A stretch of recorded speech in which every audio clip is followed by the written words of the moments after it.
This is Christian Del Bianco, and you're listening to Pro Lacrosse Talk. On Schreiber. Sidearm whip! Scores! Now it's one. Padel scores! Hands off for Rabel. Switches hands and scores! Kylie O'Miller showing off those shifty skills. Right off the bat, there's Lyle Thompson! Out opportunity for the Warriors, and Del Bianco makes the save. Welcome to Pro Lacrosse Talk, the voice of Pro Lacrosse. I'm Hunton, he's Adam. Together we're bringing you interviews with your favorite players and coaches, as well as news from all 4 professional lacrosse leagues.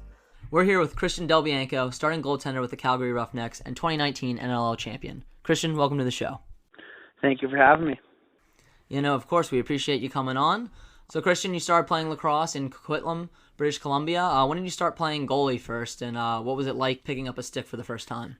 I think for me, I had an older brother who was goalie growing up, so I started pretty young. I think it was kind of my second-year tyke, first-year novice that I went to full-time goaltending, and kind of that's how we started it, and obviously enjoyed it, so we stuck with it through. Awesome, that's great. Yeah, that's fantastic. And you moved on to Junior A with Coquitlam, and you were able to win 2 Mento Cups with them, which was fantastic. Talk about that experience, and particularly that OT winner against Orangeville in 2016. Yeah, I mean, I was obviously pretty fortunate. Grew up in a pretty huge lacrosse town, and we had a pretty good culture with our Junior A program. So fortunate enough to go to a couple Mintos and win 2. And obviously that Orangeville one was a pretty special one, being the first, and being in kind of our own backyard in Langley, BC, not too far from Coquitlam, was pretty special. And it's definitely not something that you take for granted, getting to be a part of 2 teams that were that special. No, that's awesome. You know, it kind of probably got you a little bit of experience under your belt. And then you came into the NLL in 2016 at 18 years old. How did your Junior A experience kind of help you prepare you to make that jump to the NLL? And did you ever feel like you had something to prove? I think you always kind of feel like there's something to prove, right? Whether that's the hype, whether that's people doubting you. So I think the big thing, just coming from a program that took it as serious as the Coquitlam Junior Roughnecks did, and just the level of practice and preparation, I think gives you a little bit more of a advantage making that jump versus some of the other guys from smaller organizations potentially. Yeah, that's fantastic. And, you know, you continued that success with Coquitlam, with the Roughnecks, obviously. Let's talk about that playoff run from last season and what was going through your head in that overtime game, number 2. You know, what were the nerves like in that situation for you?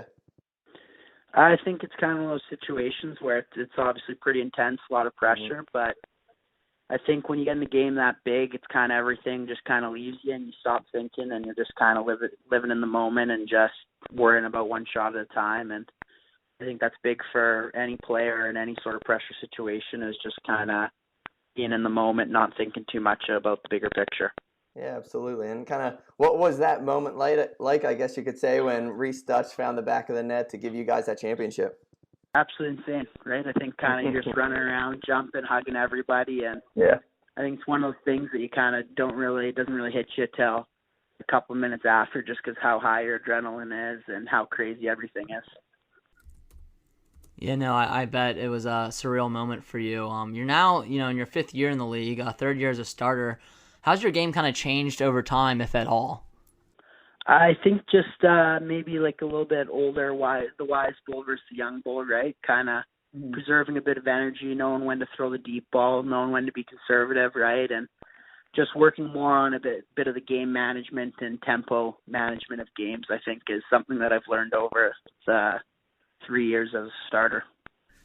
And yeah, is there any added pressure too this year, you know, being the defending champions, whether it's you personally or just the team as a whole?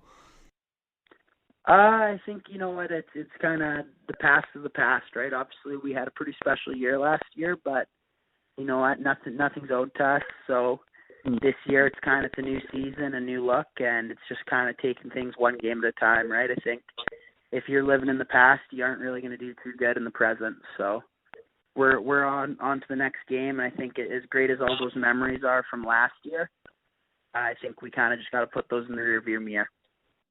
Yeah, makes complete sense. And kind of moving forward, like you said, talking about this season currently, the Roughnecks are kind of in the middle of the pack right now, that Western Division, and suffered some tough really close losses and some injuries to some key guys currently. You guys are no strangers, obviously, to second half surges with what you did last year. What's been Coach's message thus far that he's been preaching to you and your teammates to kind of continue building on that success? I think the big thing is nobody in our dressing room feels bad for ourselves right now, right? We've dug ourselves in a bit of a hole, and we're not going to hide from that, right? We haven't played our best lacrosse, but you know what? The answers are in our dressing room, right? There's no one else who can make the change other than us. I think our coaches are giving us a very good game plan, and it's definitely not from lack of effort from them, right? That we're not having success at the moment, but you know, that's lacrosse. Everybody in the league's good, right? Anybody can beat anyone, as we've seen so far, right? Yeah. So I think it's just kind of focusing on the next game, and I think you got to play every game as a playoff game in this league. Otherwise, I think it's pretty easy to be on the outside looking in when it comes to playoffs. Yeah, no, that definitely makes sense. You got to treat one game at a time. Kind of on a higher level with the NLL in general, I know you talked a little bit about this on the Strip podcast with Colton Clark and Tyson Geik this past week, but where do you see the NLL progressing in the next 3 to 5 years, and do you think the sport will ever be able to offer players full-time wages within your career? You know what, I think obviously I'm pretty in the start of my career here, so hopefully if all goes well, I can squeeze out a couple more years, maybe 10 more years, right, if everything goes perfect. But I think the big thing is just knowing that how the expansion's going and the level of ownership, how professional it is that we have moving on in the league. I think there is kind of that potential to go full-time, but with that being said, that's not an overnight, right? I think there's going to be some sort of period there in between where, you know, maybe guys are making the 50 grand ballpark, and we're kind of three-quarter time, right? So it's going to affect some of guys' off-floor jobs, but I think it's one of those sacrifices that players might need to make for the league and sport to move forward. Yeah, no, I think that's you got a good grasp on it, and that makes sense too. It's going to take baby steps. It's never going to happen overnight. But you know, talk to me a little bit too about how you know, the Calgary Flames organization and, you know, the Roughnecks as a whole have kind of, you know, helped you guys and, you know, really made you feel at home in the Calgary organization. I think the big thing, right, is just everything from day one is it's that top tier, right? Everything's run at a professional level, and I think for a league that maybe sometimes people say, oh, you know, it's professional amateur sports, this, that, I think they make us feel like pros, right? They give us everything we need to succeed. We have fantastic training staff, an unbelievable equipment manager, right, and a GM who's kind of always there for us when we need stuff. It's going to put us in a situation to succeed, right?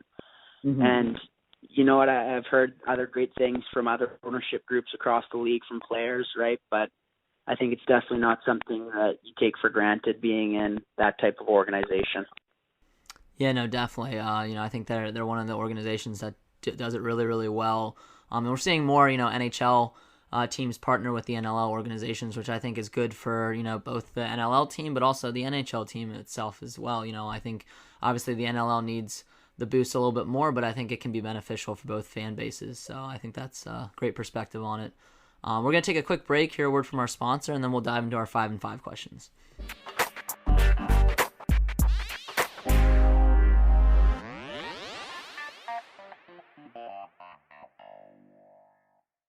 Hey everyone, thank you for listening to another episode of the Pro Lacrosse Talk podcast. We've been using Anchor for our podcast since the very start. Anchor gives you everything you need in one place, and better yet, it's free. They allow you to easily record and edit your podcast so it sounds great and send it out to all the major networks such as Apple Podcasts, Spotify, Stitcher, and many more. Better yet, they connect you with advertisers so you can start making money from your podcast right away. So if you're interested in starting a podcast, download the Anchor app today or go to anchor.fm to get started. Today's show is being brought to you in part by Stitcher Premium. You can use Stitcher Premium to listen to shows ad-free such as Conan O'Brien Needs a Friend, My Favorite Murder, Wolverine the Lost Trail, or our favorite, The Fantasy Footballers. For only $4.99 a month or $34.99 a year, you get access to Stitcher Originals, bonus episodes, and comedy albums. Better yet, if you go over to Stitcher.com/premium and use the promo code lacrosse today, you can get 1 month free. So head on over to Stitcher, sign up, and get your free trial today. All right, so welcome back. Now it's time to dive into our 5 and 5 segment. So Adam's going to start with the lacrosse-related questions, and then I'll dive into the off-the-field questions. But Adam, why don't you start off? Yeah, sounds good. Number 1, what are some pre-game superstitions or routines that you have, Christian? You know what? I'm not too superstitious. I like to think, especially for a goalie. I know some people like to give us a bit of a bad rep, but you know what? I'm just one of those guys that I think I need to get to the rink early. I like being there kind of 3 hours before game, kind of take everything in, get a good stretch, throw the ball around. I find if I kind of just sit in a hotel room, I get a little too stir crazy. So I'd say that'd be my one superstition. Yeah, that makes sense. No, I'm a goalie too, so completely understand that one. So speaking of goalies, who was your favorite goalie growing up? You know what? That's a pretty hard one. I think obviously as a young guy, when I was super young, it was kind of guys like Matt Vince, Anthony Cosmo were kind of two guys that were at the top of the game, and then even a guy who is kind of on my team is Tyler Richards, right, who was playing for Washington at the time, not too far from Vancouver, was another guy that I looked up to. And then I think once I got to that junior level, I think seeing a guy like D. Ward who had a ton of success and then all early was something that you kind of wanted to push and think, hey, maybe I can do that too. That's great. And kind of speaking of on the other side of things, when it comes to other players, who's been the hardest player in your career that you feel you've gone against, whether it's fastest shot or just hardest save? You know, there's a lot of guys. I think Jammer shoots the ball pretty well for Halifax and previously Roch.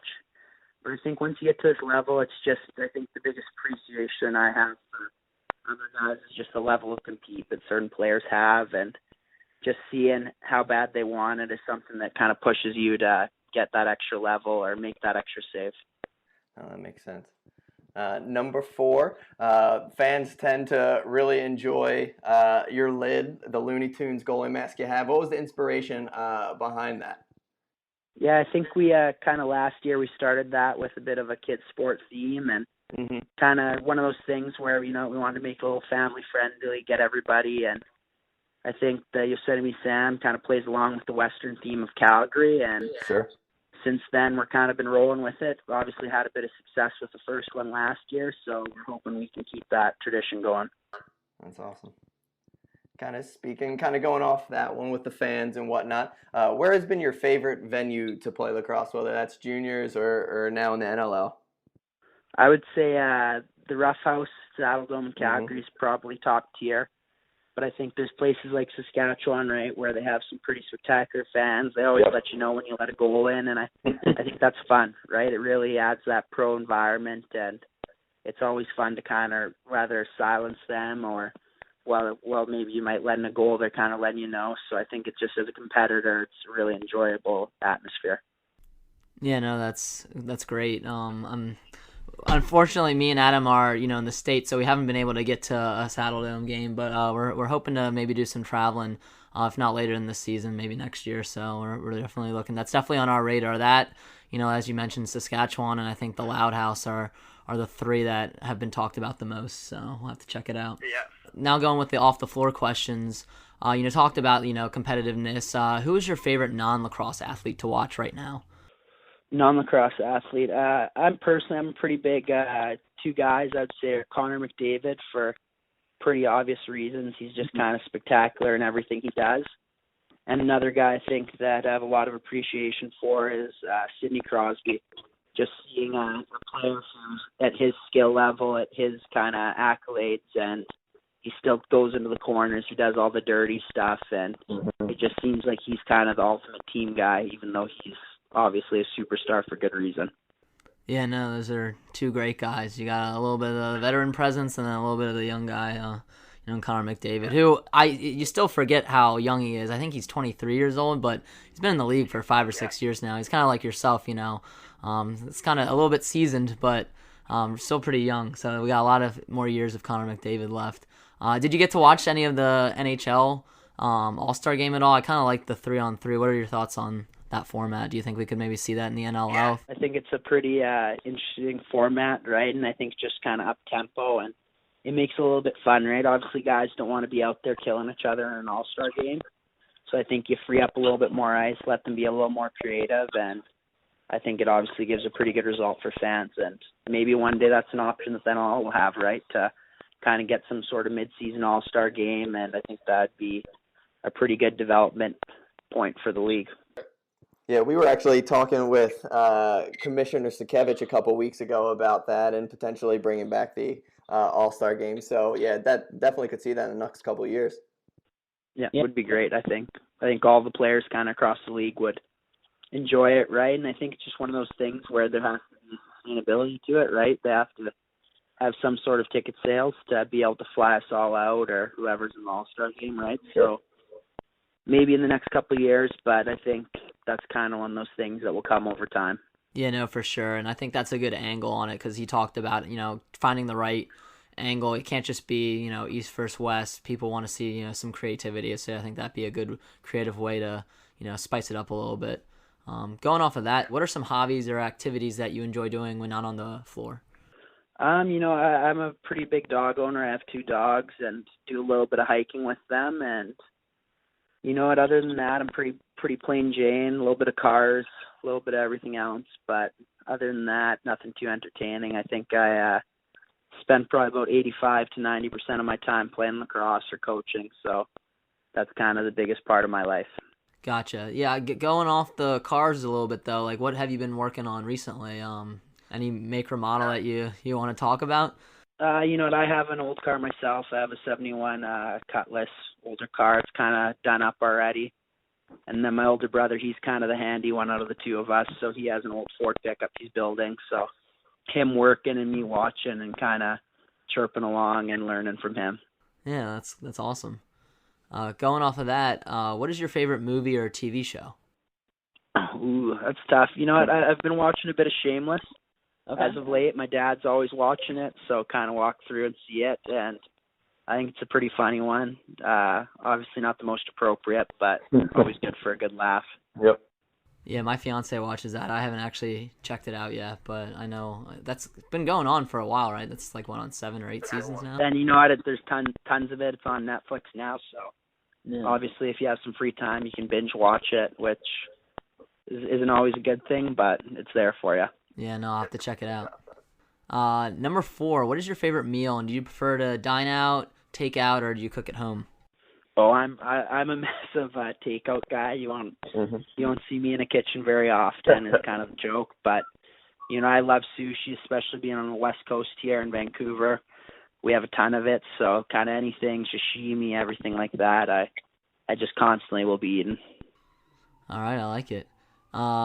And then our final one is we tend to ask our guests, and Adam is our book connoisseur here, but what's a book on your bookshelf that you've read or are reading right now, or a podcast that you're listening to right now that you'd recommend to a teammate or a friend?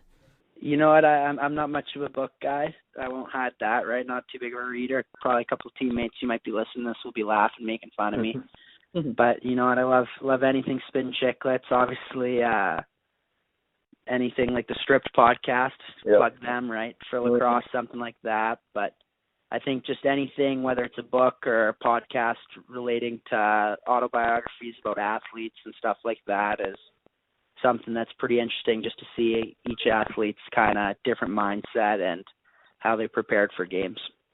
Oh, that's awesome. Yeah. Adam, you got any recommendations for him? I know for me personally, Captain Class is one that I'm reading. I forget who it's by, but that kind of looks at what kind of makes a captain. So it's not necessarily autobiography, but it's, kind of looks at like Tom Brady and, all these great athletes that were captains and kind of what made them unique. If you're looking for something to read or even listen to, you can listen to an audiobook as well. Yeah, honestly, I don't even listen and I don't even read that much either. I listen to almost all my my books on tape or through the Libby app, my library app. So I don't read too much either. I just listen to it all. No, for sure. Well, this has been awesome, Christian. We really appreciate it. We like to end on one final question that we always pose to our guests, and that is, what is some advice that you have for a younger player looking to one day play lacrosse professionally?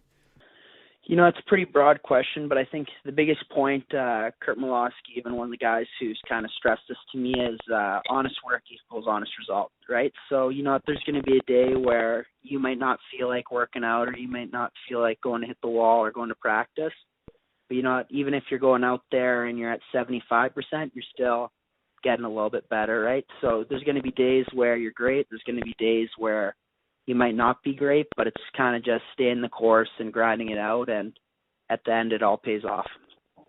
No, awesome. I think that's some good advice for our young listeners. Christian, where can people find you on social media?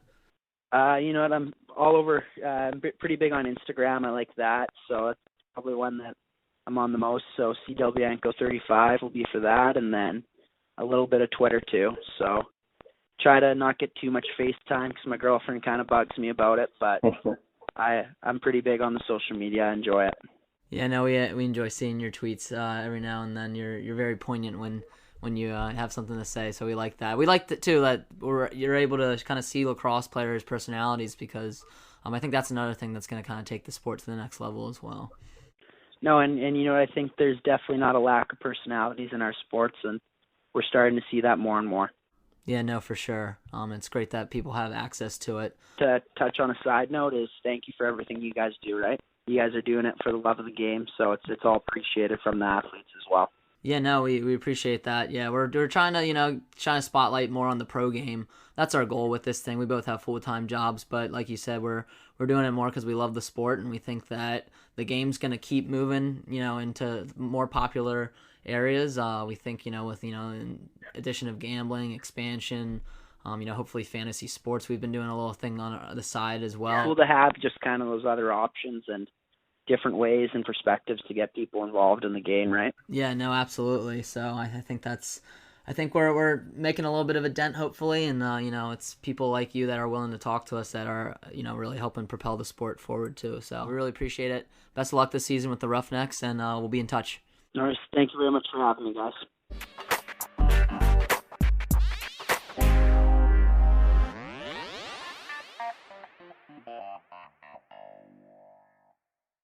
Today's show is being brought to you in part by Stitcher Premium. You can use Stitcher Premium to listen to shows ad-free such as Conan O'Brien Needs a Friend, My Favorite Murder, Wolverine the Lost Trail, or our favorite, The Fantasy Footballers. For only $4.99 a month or $34.99 a year, you get access to Stitcher Originals, bonus episodes, and comedy albums. Better yet, if you go over to Stitcher.com/premium and use the promo code LACROSSE today, you can get 1 month free. So head on over to Stitcher, sign up, and get your free trial today.